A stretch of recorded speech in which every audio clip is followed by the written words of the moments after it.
ভারত সবসময় বেইমানি করে জেতে। ভারত সবসময় বেইমানি করে। ভারত কালকে চৌদ্দ টি-20 ম্যাচটাও বেইমানি করে জিতেছে বা টি-20 সিরিজটা জিতেছে। ইংল্যান্ডের সাথে নাকি ভারত বেইমানি করেছে। বন্ধুরা, আমাদের দেশ ভারত যখনই কোনো উন্নত কিছু করে বা আমাদের দেশ যখনই আমাদের ক্রিকেট টিম যখনই কোনো বড় কিছু অ্যাচিভমেন্ট করে বা বড় কিছু সিরিজ জেতে, আমাদের পার্শ্ববর্তী কিছু দেশের পিছনে আগুন ধরে যায়। সত্যি কথা বলতে আগুন ধরে যায় এক কথায়। আমরা দেখেছিলাম কেমন করে কালকে পুনের টি-20 ম্যাচটা ভারত জিতেছে, সিরিজও জিতে গিয়েছে, যেখানে শিবম দুবের রিপ্লেসমেন্ট হিসেবে দ্বিতীয় ইনিংসে হর্ষিত রানা এসে 3টে উইকেট নিয়ে যায়। আর তারপর থেকেই বন্ধুরা ইংল্যান্ড, পাকিস্তান, বাংলাদেশ এবং অস্ট্রেলিয়ার কিছু প্লেয়ার বা কিছু মানুষের পিছনে আগুন ধরে গিয়েছে, বিশেষ করে পাকিস্তান ও বাংলাদেশ। তারা বলতে শুরু করে দিয়েছে ভারত বেইমানি করেছে। ভারত কোথায় বেইমানি করেছে? শিবম দুবে লাইক রিপ্লেসমেন্ট হিসেবে হর্ষিত রানাকে সুযোগ দিয়েছে। আমি বলছি ভাই, তখন ইংল্যান্ড বিরোধ করেনি কেন? ইংল্যান্ডে যদি এতই সমস্যা হতো, ইংল্যান্ডের কোনো প্লেয়ারের যদি এতই সমস্যা হতো, তাহলে তারা সেই ম্যাচ চলাকালীন কেন বিরোধ করেনি? সেখানে আইসিসির আম্পায়ার ছিল। ভারতীয় ম্যানেজমেন্ট এমন না যে ভাই আমাদের মন্নামতি আমরা লাভিয়ে দিলাম। তারা কিন্তু আম্পায়ারের কাছে জিজ্ঞাসা করেছে, তারা ম্যাচ রেফারির কাছে জিজ্ঞাসা করেই কিন্তু তাকে নামিয়েছে।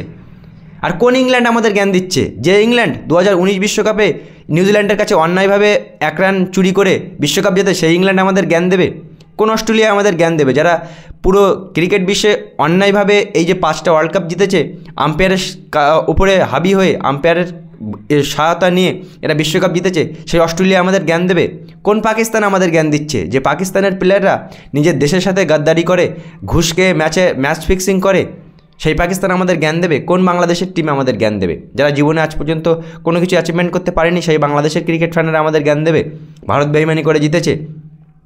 ভারত যখনই কোনো বড় কিছু করে তখনই এই লবি, এই বাংলাদেশের কিছু আর পাকিস্তানের কিছু বিশেষ করে, আর এখন দেখছি ইংল্যান্ডেরও হালি করে কিছু হয়েছে। বন্ধুরা, ভারত যখনই ভালো কিছু করে তখনই এরা ভারতের পিছনে কাঠি দিতে চলে আসে, মানে ভারতের পিছনে লাগতে চলে আসে, ভারতকে বদনাম করার চেষ্টা করে।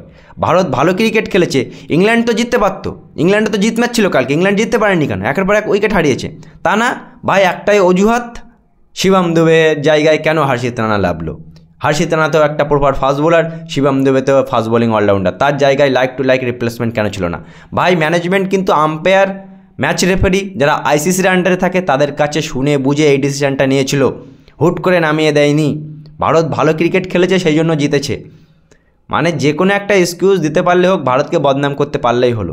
বিশেষ করে ভাই পাকিস্তানি, নিজেদের তো কিছু করার ক্ষমতা নেই, বাংলাদেশি তোমাদের তো নিজেদের কোনো কিছু করার ক্ষমতা নেই, ভারতের পেছনেই লেগে থাকতে হবে সারা জীবন।